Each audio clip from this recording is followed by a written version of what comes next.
Welcome to The Explainer. Today, we are going to cut through all the hype and all the noise around one of the most transformative and honestly misunderstood technologies of our time, artificial intelligence. So this is your guide to what's real and what really matters. So, why does this matter so much right now? Well, just follow the money. We're talking about over $1 trillion being poured into AI. Think about that. This isn't just another round of tech investment. It's a massive global bet that AI is going to fundamentally reshape, well, everything. And for any leader out there, the message is becoming crystal clear. This is not some trend you can just sit out and wait to see what happens.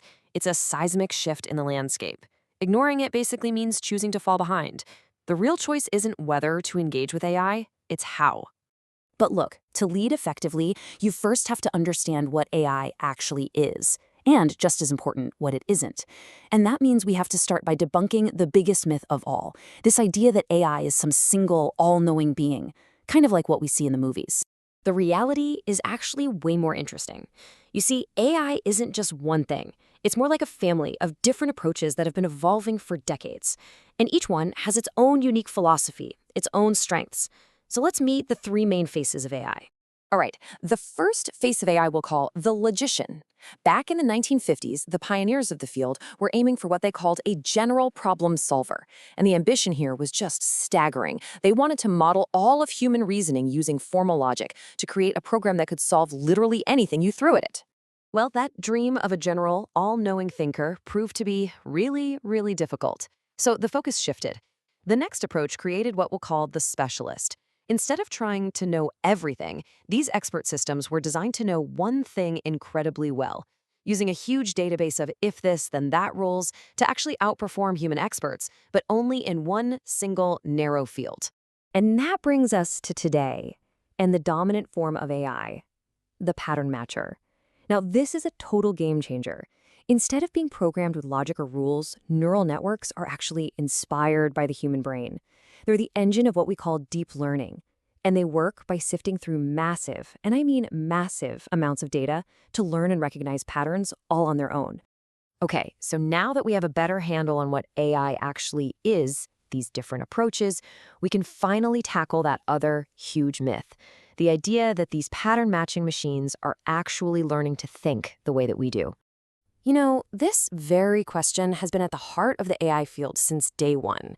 And way back at the beginning, one of the founding fathers, the brilliant Alan Turing, proposed a now famous test to try and settle the debate once and for all. He called it the imitation game. The setup is pretty simple. A human judge sits there and has a text conversation with two participants they can't see. One is a human, the other is a machine. And if the judge can't reliably figure out which is which, well, the machine passes the test, and in Turing's view, it had demonstrated intelligence. But not so fast. A really powerful counterargument came along known as the Chinese room. It goes like this. Imagine you're in a room and you don't speak a single word of Chinese. You get questions slipped under the door written in Chinese, but you have this giant rule book that tells you exactly which Chinese symbols to write down and send back out. Now, to the person outside, it looks like you're fluent. But do you actually understand Chinese? Of course not. You're just getting really good at manipulating symbols. And that's the crucial point here. Passing the Turing test might not prove a machine is thinking. It might just prove it's an excellent simulator, an amazing mimic. As AI experts Stuart Russell and Peter Norvig put it, perhaps the Turing test is actually a test of human gullibility. Maybe it says more about our own willingness to believe than it does about true machine intelligence. This whole debate about thinking versus simulating, it leads us right to the core strategic insight for any leader today. It's all about understanding the fundamental difference between the kind of information machines are great at processing and the deep knowledge that your human experts possess. And this brings us to a really critical distinction. On the one hand, you've got explicit knowledge. This is the stuff you can write down, facts, data, procedures, rule books. This is the world where computers are absolute champions. But on the other hand, there's tacit knowledge. This is the intuition, the years of experience, that gut feel an expert has. As the philosopher Michael Polanyi famously put it, we can know more than we can tell. You know, think about something like riding a bike. You just know how to do it. But could you write down a perfect instruction manual that would allow someone who's never seen a bike to just pick it up and ride perfectly? Probably not. That's tacit knowledge. And this tacit knowledge, this is our uniquely human edge. It's our intuition. It's our ability to see the big picture, to think in analogies, to make judgments based on our values. You just can't program these things into a machine. You can't just feed them a data set and have them get it. So what's the bottom line here? The real strategic value of AI is not about replacing your most talented people. No way.